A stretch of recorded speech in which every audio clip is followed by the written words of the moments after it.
This is my brand new album. Yeah, so an hour and 28 minutes into her first podcast appearance ever. No, I just Jason... said, like, can I go on the podcast? Because Brad Pitt did it and I want to do it too. Taylor Swift got on the mic for the Kelsey's New Heights podcast and revealed her 12th album is on the way, and it's called The Life of a Showgirl. It was something that I was working on while I was in Europe on the Eras tour. So while you were on tour? I was working, I would be How on tour. on earth did she do this on the tour is still blowing my mind. I just love it. I just love it a lot. I love music. Yeah, so to timeline this album a little bit, things kicked off in May 2024 when Taylor brought the Eras tour to Stockholm. I had Max Martin come out to the show and I was talking to him and I was like, I just feel like we could just knock it out of the park if we went back in and we did this all in Sweden and it was just us three. So that's producer Max Martin. And yeah, the three would be Max, Taylor, and another producer, Shellback. And yeah, so in between European tour dates, between June and August, Taylor was flying to Sweden to work on The Life of a Showgirl with the two of them. I essentially said to him, I want to be as proud of an album as I am of the Eras tour, and for the same reasons, you know? Okay. And he was like, do you understand what kind of pressure that is? I mean, if there's anyone that can deliver under that kind of pressure, it's Max Martin. Yeah, he was a pop music genius. Now, it is interesting that Taylor isn't working with Jack Antonoff this time around, who's been the major producer of her last 5 albums, and then a major contributor to 2 albums before that. So yeah, basically the catalog that was the Eras tour music. But Taylor is clearly ready to deliver some infectious pop again, and Max Martin and Shellback will be the source for that. The three of us have made some of my favorite songs that I've ever done before. Which ones, if you don't mind me asking? Well, they were my main collaborators on the Red album. We did We Are Never Getting Back Together, I Knew You Were Trouble, 22, Shake It Off, Blank Space, Style, Wildest Dreams. Oh, hell yes. Ready for it. So that's the energy we're going with. Yeah. So the setup of this album is a little bit like Katy Perry's setup to her 143 album. Like that was Katy, reuniting with Dr. Luke, who produced some of her biggest hits of the Teenage Dream era, and yeah, trying to recapture her, success on the charts. Of course, it didn't work out for Katy. And yeah, I'm not saying that Katy and Taylor are in the same place career-wise. Yeah, before Katy released 143 and before Taylor's releasing this album. Yeah, Taylor's still absolutely on top, and it's not looking, she has no need to return to the top of the charts. She's already there.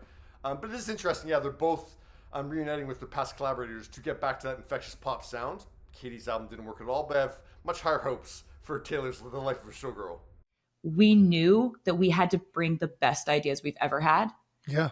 And I also know the pressure I'm putting on this record by saying that, but I don't care because I love it that much. And Taylor didn't do a slow rollout of the track titles like she did with Midnight's. Do you want to see the back cover? I would love to see all of it, yes. The back cover is where we find the 12 tracks for my 12 tracks. 12th Bangers. album. So we got all. What are they? So we got track 1, The Fate of Ophelia. Track 2, Elizabeth Taylor. Track 3, Opalite. Track 4, Father Figure. Father Figure. All right. Track 5, Eldest Daughter. And that track title immediately started trending on Twitter last night. Okay. Track 6, Ruin the Friendship. Which ironically is the song title that's just come back into the pop conversation in the last week or so. Because Demi Lovato had a song called Ruin the Friendship in 2017, which was rumored to be about Nick Jonas. And then they just had an onstage reunion this past week. Anyways. Track 7, Actually Romantic. Track 8, I wonder who that's Wish List with $2 as the S's. Just thought I'd point that out. Grammatical flourish. Track 9, Wood. And that's wood like a tree, not wood like an action someone might do. Huh? Track 10, Canceled, but it's in all caps with an exclamation point at the end. Oh, that's a banger.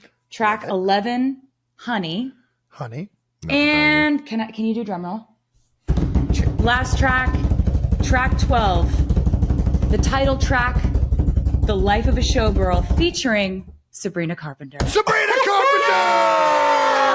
Yeah, so Sabrina, who opened for Taylor for part of her Eras tour, and who bested Taylor for the Best Pop Vocal Album Grammy this year, will join forces with Taylor for the 12th and final track on the album, and Taylor means final.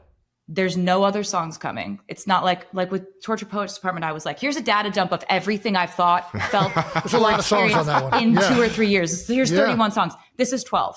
There's not a 13th. There's not a 4th. There's not other ones coming. Thank goodness. Like, it's no secret that I was no fan of the Tortured Poets Department album. It didn't feel like Taylor. It felt like a data dump. Yeah, it was unfocused. It was repetitive. It wasn't curated. I tend to love to write lots and lots of music. So it's a temptation to release lots of music. Previously, Taylor's always cared about the art of making an album. Like, yeah, making a collection of songs really fit together. Like, that album felt like it was made for the charts. So I'm happy to hear that Taylor's getting back to, yeah, what she previously used to do. Every single song is on this album for hundreds of reasons. Yeah. You know, and you couldn't take one out and it be the same album. You couldn't add one and it's just right. And that focus and that kind of discipline with creating an album and keeping the bar really high. I wanted to do an album that was so focused on quality and on the theme and everything fitting together like a perfect puzzle, that these 12 songs for my 12th album, I feel like we achieved that. And boyfriend Travis Kelce gives his seal of approval. I've been fortunate enough to hear every single song on here, so I know they're all 12 bangers. Yeah. It's a lot more upbeat, and it's a lot more like fun pop, like excitement. And I think that's a completely I think it's a complete 180 from a lot of the songs on Torture Poets for sure. Oh yeah. And it's just, life is more upbeat. I'm pumped. It's crazy that Taylor's releasing another album already. Yeah, the Tortured Poets department just came out in April 2024. So it's going to be a year and a half in between albums. It's very a short window. And yeah, she was touring till December too. Yeah, it's crazy. But yeah, I'm excited she's back with Max Martin and Shellback. Bangers. I think the time is right for Taylor to deliver some infectious pop again. I think, it's the right time in her discography to do that. And yeah, I'm expecting it's going to go much better than Katy Perry's 143, which I listened to once and bye. But yeah, there certainly is a lot to comment on. But yeah, I'm interested to hear what people think of Taylor not working with Jack Antonoff this time around. It doesn't mean there's drama. It just means, you work with different producers throughout your career. What do you think? I would say it's everything that was going on behind the curtain.